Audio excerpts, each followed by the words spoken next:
मेरा जी चाहा कि मैं दो जुमले और इजाफा करूं और इजाजत ले लूं।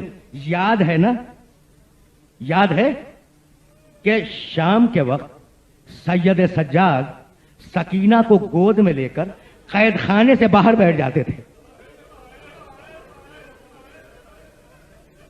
शाम के वक्त याद है ना, किसी ने कहा फर्जंद रसूल अच्छा नहीं लगता, अच्छा नहीं लगता कि आप शाहराह आम पे आके बैठ जाते हैं। कहने लगे कि पूछने वाले मैं क्या करूं, यह कैद खाना इतना छोटा है कि शहजादियां पांव फैलाकर लेट नहीं सकती।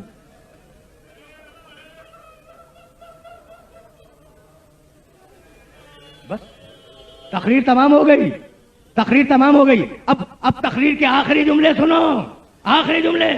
छोटा सा कैद खाना, छोटा सा कैद खाना, बीबियां सो रही हैं, बीबियां कैद खाने में सो रही हैं। अच्छा फर्श नहीं है, फर्श नहीं, जमीन पे सो रही हैं। अच्छा अजीजों रुक जाओ, रुक जाओ। मालूम है ना कि जब काफिला पलट के मदीने गया तो मदीने की बूढ़ी औरतें आई शहजादी ज़ैनब के पास। आराम से सुनना। कहने लगी बीबी यूं तो आप पर बड़ी मुसीबतें गुजरी, आपसे पूछना यह है कि आपके लिए सबसे बड़ी मुसीबत क्या थी, सबसे बड़ी मुसीबत क्या थी। शहजादी ज़ैनब रोने लगी, कहा पूछने वाली क्या पूछती है, हम आले मोहम्मद के लिए सबसे बड़ी मुसीबत शाम का कैद खाना। कहा बीबी कैद खाने में क्या हुआ, वो सबसे बड़ी मुसीबत कैद खाने की क्या थी। तो रो के फरमाया कि हम आले मोहम्मद के लिए सबसे बड़ी मुसीबत ये थी कि जब सूरज डूबता था तो वो बच्ची जो बाप के सीने पर सोने की आदि थी वो रोने लगती थी और रोती रोती पुकारती थी कि बाबा मुझे नींद आ रही है, बाबा।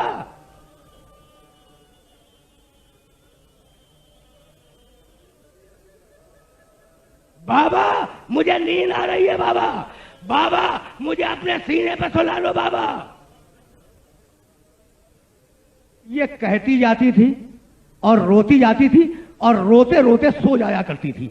ये थी हम आले मोहम्मद की सबसे बड़ी मुसीबत।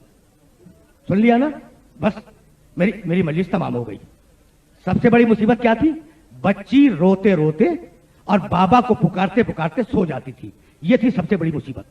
आधी रात के करीब, आखिरी जुमला है, आधी रात के करीब बीबियां सो रही थी, अंधेरा था। इतने में शहजादी ज़ैनब ने अपने सर पर कोई चीज महसूस की। आंख खुल गई, एक मरतबा हाथ रखा, देखा एक नन्हा हाथ है जो सर पे है। समझ गई कि सकीना का हाथ है। कहा बेटी सकीना क्या कर रही है। कहा फूफी अम्मा अपने बाबा को तलाश कर रही हूं।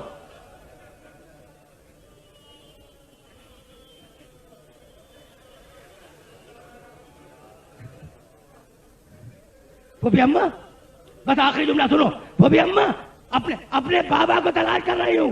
कहा बेटा तेरा बाबा तो मारा गया, तेरा बाबा तो मारा। कहा नहीं फूफी अम्मा नहीं, मेरे बाबा भी यहीं मौजूद थे और मेरे बाबा अकेले नहीं थे, एक बुजुर्ग भी थे, एक बूढ़ी खातून भी थी और मेरे बाबा ने तारुफ कराया था कि बेटी सकीना ये तेरे दादा अली मुर्तजा है।